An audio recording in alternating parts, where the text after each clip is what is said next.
Hi, I'm David. Let's look at this problem.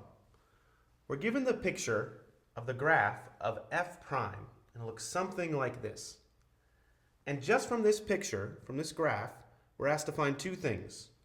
We're asked to sketch a graph of f double prime and also sketch a graph of f. Okay, I've drawn them top to bottom like this so that we can see kind of the techniques to go from f prime to f double prime, and then the techniques to go from f prime back to f. And again, we just need to get sketches. So let's start going from f prime to its derivative, f double prime. Well, so I'm going from a function to its derivative. Points that are important, points that are critical, might be where the derivative of this function equals 0. Well, right here, the derivative of this yellow function, f prime, equals 0. So at this point, f double prime must equal 0. Well, that looks like it's about f double prime of 0. So at the point 0, the second derivative must be equal to 0. What else can I tell? Well, everywhere to the left of that point, f prime is decreasing. So this whole interval right here, f prime is decreasing. Well, if f prime is decreasing, what does that mean about its derivative? Well, that must mean that f double prime is less than 0. Well, let's look to the right of that critical number, to the right of x equals 0, on this interval right here. Well, f prime is increasing. Well, if f prime is increasing, its derivative, f double prime, must be positive. So f double prime must be positive.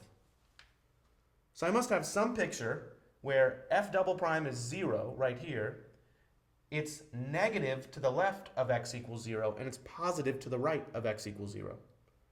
Well, that could look something like this. And I drew a straight line because this looks approximately like a parabola, a function of degree 2.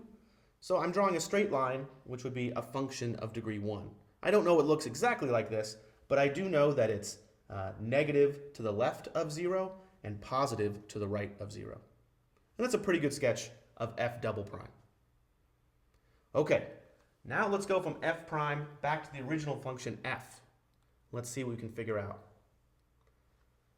Well, right at both of these points, at 2 and at negative 2, I know that f prime of negative 2 equals 0, and f prime of 2 equals 0. Well, if the derivative at some point equals 0, that means that in the original function f, there must be some critical number. So there's probably a relative max or relative minimum value at x equals negative 2 and at x equals 2. Well, let's see what's going on here. To the left of x equals negative 2, in this interval, it looks like f prime is positive. F prime is positive. Okay, between negative 2 and 2, in this interval, it looks like f prime is negative. And between 2 and positive infinity, so to the right of 2, it looks like f prime is positive. Well, what does that mean with respect to f? Well, if f prime is positive, then that means f must be increasing. If f prime is negative, then that must mean f is decreasing. And again, if f prime is positive, then f must be increasing. So f must go up, then come down, then come up. And those points where they change from going up to going down, or from going down to going up, those must be relative maximum or minimum values. So let me plot those maximum and minimum values. I'll just put them anywhere I like on the graph. The only restriction that I really need is I need to make sure that moving from this point to my minimum, I'm going down. So maybe I'll put it down here, something like that. Okay, now I'm going to connect these dots in a way such that I'm increasing, then decreasing, then increasing. So maybe it'll do something like this.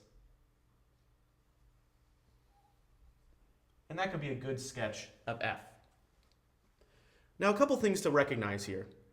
I see kind of a trend, and this is true for a lot of polynomials, a lot of graphs, that if I have a function and I take its derivative, the number of humps or valleys often decreases. Now, that's not always true, but it often happens. There are 2 humps or valleys here, there's 1 hump or valley here, and there are no humps or valleys here as I take the derivative. Another thing to recognize, that as I went from f prime to f, I just kind of arbitrarily picked the height of this point and almost arbitrarily picked the height of this point. I could just as easily have taken this blue graph and shifted it vertically up or shifted it vertically down. That would not at all change its slope or f prime. So from going from f prime back to f, I could have this same picture with a vertical shift and it would still work out just fine. When I have a graph and it's the same thing plus some vertical shift, that's the same as just adding on some arbitrary constant. So though this is a good picture, just as fine a picture could be much lower or much higher.